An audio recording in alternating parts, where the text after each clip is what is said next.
Flat to VR modders are like the mad scientists of the VR community. But they are the mad scientists doing the Lord's work. These people are incredibly talented, underpaid, but most importantly, passionate. Without passion, there's no way any of these mods become a virtual reality. And today, we're going to look at just one of those mods, and that is VRG, the mod for Deep Rock Galactic. If you've been living in a cave and you don't know about Deep Rock, well, you probably should, because it's a game about caves. It's a 1 to 4 player co-op FPS horde shooter, featuring space dwarves, 100% destructible environments, and endless hordes of alien monsters. Deep Rock has a 97% approval rating on Steam, with around 195,000 reviews. That makes Deep Rock the 25th highest rated game available on PC gaming's largest platform. In total, there are about 45,000 different games you can buy on Steam, and again, Deep Rock sits at number 25. Therefore, based on user score, it's better than 99.94% of all Steam games. And in even stupider numbers, Deep Rock is in the top 0.000001023 percentile of all Steam games. And thanks to modders, you can play it in VR right now. I'm going to try to cover a lot in this video, so if you want to skip ahead, use the timestamps. I'm going to cover how the mod works and functions, but first, let's go over what makes this game so special. Deep Rock has a lot of great qualities, but its standout feature to me is its level RNG paired with completely destructible environments. The cave layouts and paths are never even remotely the same. I've played this game for well over 100 hours now, in both flat and VR, and believe me when I say this, I've never seen a duplicate room. Not once. Level themes and biomes certainly get recycled, but this game is a masterclass in RNG. The level generator isn't based off a catalog of rooms that get mashed together. It has a much more organic feel. I'm not sure what Wizardry Ghost Ship Games did to accomplish this, but apart from Minecraft, it probably sets the standard for random levels. There are vast open chambers, narrow crevices, subterranean vegetation, hell, there's even weather. And I'm going to stop this list here because it's deeper than Mammoth Cave. And I think this game and mod is worth it alone just to experience the environments. In a strange way, these caves remind me of, well, Hogwarts, actually, in that they feel alive. They're not just environments, but more a living, breathing character in the Deep Rock narrative. In fact, I tell you what, if you want to piss off a Harry Potter fan, tell them that Hogwarts is just a building and nothing more. Go ahead, see how they react. In much the same way, the caverns of Deep Rock are so much more than just holes and cracks in the ground that you crawl through. The atmosphere is thick. It's bristling with mood and wonder. The caverns pulse with an unseen energy. Their walls can be stone or something much more sinister, and it all can be destroyed and dug through. If something's in your way, dig through it or around it. If you're stuck, excavate to salvation. You can really mold this clay to your advantage. That could be as simple as making a shortcut or even dredging your own defensive chamber to funnel an oncoming horde straight into the teeth of your attack. There are 4 different classes in Deep Rock, and they all are extremely unique. Each one has a standard loadout and an arsenal of unlockable weapons. Each class specializes in some form of cave traversal. The driller is best at digging, and the gunner can shoot zip lines across chasms for the whole party. He looks exactly like every other Praetor. The scout has a rapid grappling hook and a flare gun. And the engineer not only has a sentry, but can create platforms with the pull of a trigger. Look, I'm not going to cover each class in great detail here, but just know this. Every single aspect of them can be upgraded and customized to your liking. And the best part is, those upgrades are real decisions. Let's look at just the driller's flamethrower for an example. In Tier 1, you can either increase your magazine capacity or the reach of the flamethrower. In Tier 2, you can boost the average damage, you can reduce the time it takes for an enemy to alight, or you can increase the duration that fire sticks to the ground. But let's skip ahead to Tier 5. You could have a bigger gout of flame, but if you choose that, you're missing out on flaming enemies that explode. But actually, the weapon upgrades don't just stop there. You can do weekly challenges to unlock weapon overclocks, which further enhance weapon stats. There are 148 total overclocks in the game, and you can only unlock one per week. So yeah, that's a lot of time to get them all. It's quite possible that the weapons and upgrades in this game are deeper than the caves themselves. Oh, and you can also use those mined resources to buy cosmetic upgrades as well. And the best part is you're not forced into using microtransactions. Gathering the in-game resources to unlock stuff isn't too much of a grind. It's fun, and the game rewards you with enough resources that it's not frustrating or pointless to do so. So hopefully by now you're beginning to see why this game sits in Steam's top 25, but let's dive a little bit deeper. The monster variety in this game is refreshing. A lot of VR games can be a little lacking in the enemies you fight, but in Deep Rock there are actually around 65 different enemies that you can fight in one form or another. Many of them have weak points and different behaviors, and require different tactics to take down. In reality, it's unfair to compare a VR game to Deep Rock. It's had years to mature with a massive player base that faithfully support it. But thanks to modders, you can play this game in VR, and it often goes on sale for something like $10. Thankfully, DRG also has some really fun and unique mission types to kill these monsters in. 3 of the 8 mission types are about mining for specific resources, but they're all handled in a slightly different way. Sometimes you're diving deep into a cave, and at others you're in a vast chamber with kind of a centralized mining platform that you turn resources into.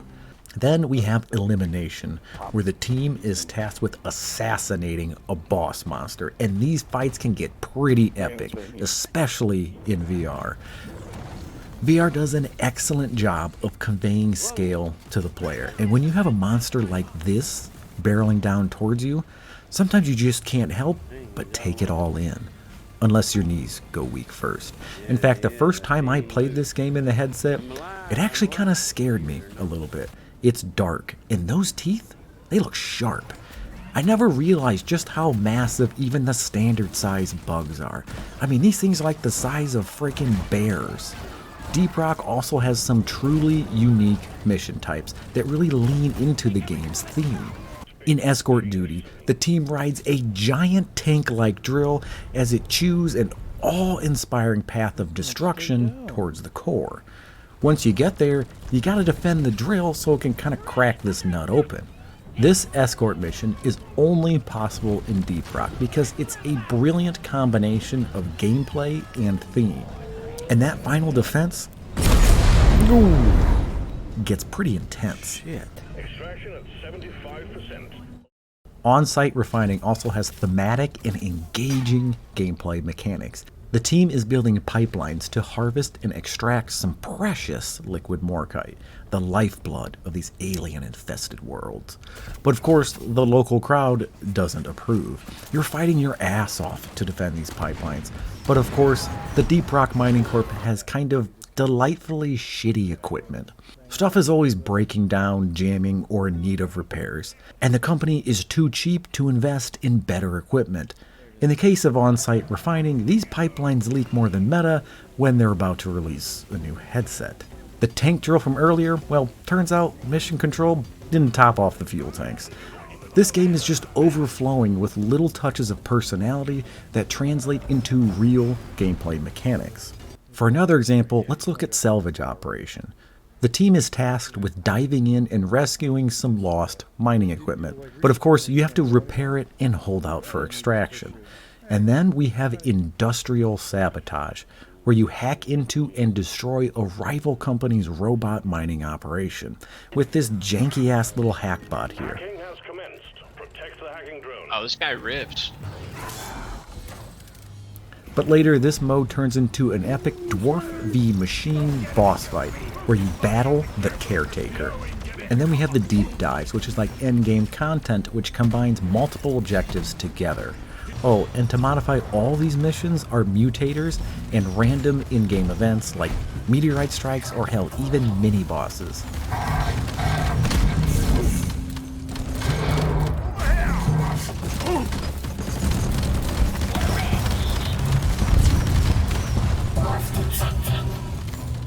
Oh, and yeah, we're still going here. Ghost Ship Games also does seasonal events too.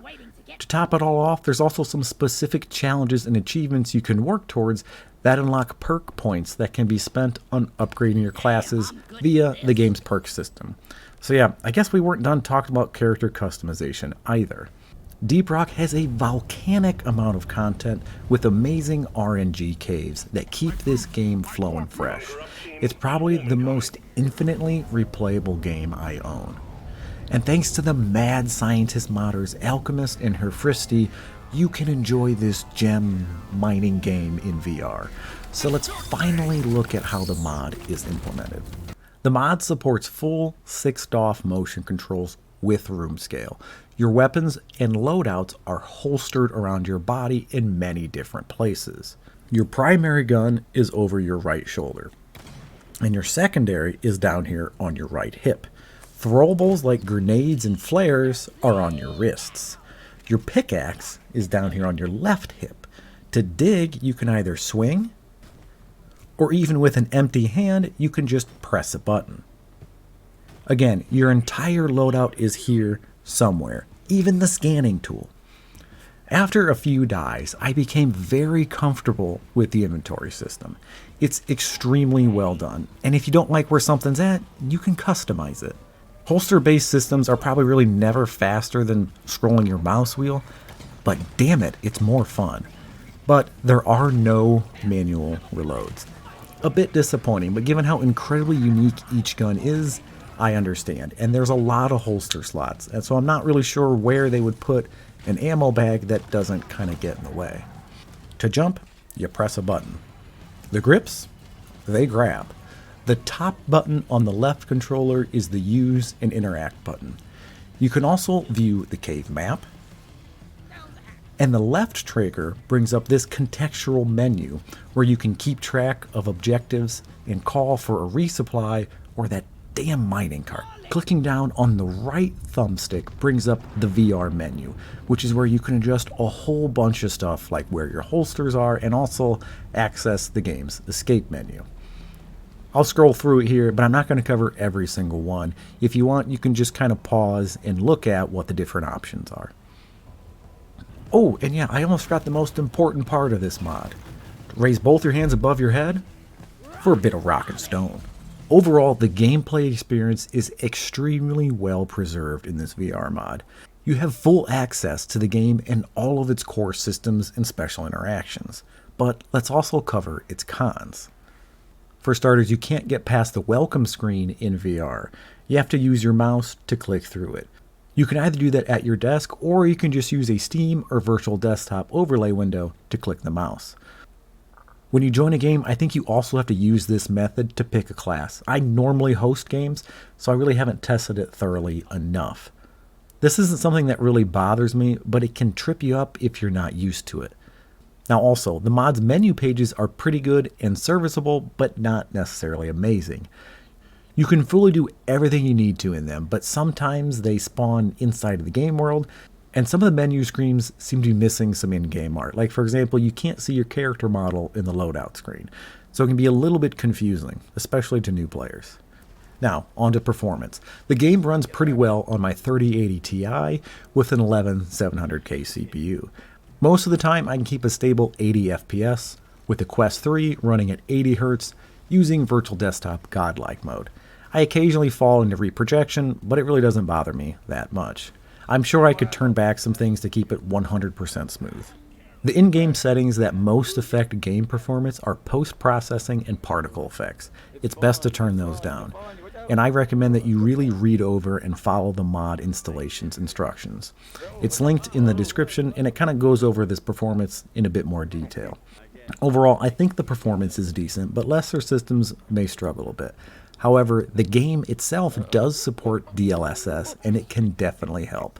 But know this, the Mission Hub has notoriously bad performance. This area here is extremely expensive to run. So don't judge this mod's performance based on this area alone. I recommend that you load into a cave and then adjust your settings. Also, I use the DirectX 11 version of the game. You can set Steam to launch this way by default. If I use the other options, performance can suffer. DX12 actually causes my right eye to flicker, and overall performance just a tank. But all those issues go away in DX11. I don't know if your results will be the exact same, so I encourage you to play around with it and see what works best for you. The game's default camera shake will probably give most users motion sickness, so I recommend either turning it all the way down in the escape menu or just use a different mod to remove camera shakes entirely. I also disable head bob. It's god-awful in VR. But I think probably the biggest negative of the mod is that silhouettes are doubled in your vision. They are used to show important mission objectives or to find lost players. It can be very confusing when you're seeing different silhouettes in different eyes, especially when you're trying to escape the cave and you don't know which way to go. And it doesn't sound like this is something that can be fixed. But after playing for just a little bit, I learned that the left eye silhouette is the accurate one. So if you need to use them, just pretend you're a space pirate dwarf for a little bit. You'll probably also encounter a few weird graphical bugs from time to time, but nothing really major, mostly animation related. And you will definitely see some leftover animations that just don't quite really make sense in VR, but again, those are minor. I occasionally encountered a few crashes, but overall those were pretty rare. The mod itself is very stable. If you're brand new to Deep Rock and you jump straight into the VR mod, you might struggle to understand what's going on a bit. I recommend going in with a friend and having them show you the ropes. Thankfully, this game has a thriving community, so chances are you know someone who owns it. And because this mod is verified, that means that Ghost Ship Games has approved of it and that you can play with any flat screen person in any normal server. They don't need to also install the mod. And this is a huge benefit to VR. It's really easy to just hop in and start playing. But just remember, if you're joining a server, you may have to open the desktop view to select your class. So there is a little bit of friction that might be a turnoff to some who want a more streamlined and console experience. But honestly, it's all solved in just a few button presses, and if you take an hour or two to just kind of learn its quirks, that investment could translate into hundreds of hours of high quality top 25 gameplay. So once again, thanks to the mad scientist modders out there crazy enough and passionate enough to mod this game into VR. They worked on this mod for years and are still maintaining it. It's in maintenance mode now, so that means if stuff breaks, they'll fix it. So I wouldn't really worry too much about buying the game and having the mod be broken or abandoned. Okay, let's actually jump back to that Steam Top 25 game list real quick. 8 of the games on this list are playable in VR. That's 32% of the top 25. Let that sink in a bit. 8 of the best PC games ever made you can play in the headset, and only Alex and BeamNG have official VR support. I've always held the opinion that PC VR is overflowing with good content. I'm struggling to find time to play all of this stuff. And in large part, that's thanks to the passion of modders like Alchemist and Herfristy. So I encourage you to take advantage of their passion. They made this mod so that you would enjoy it. And on that note, I hope you enjoyed this video. If you did, toss me a rock in the comments. If you want to see more stuff like this, consider subscribing. Thanks, and catch you next time.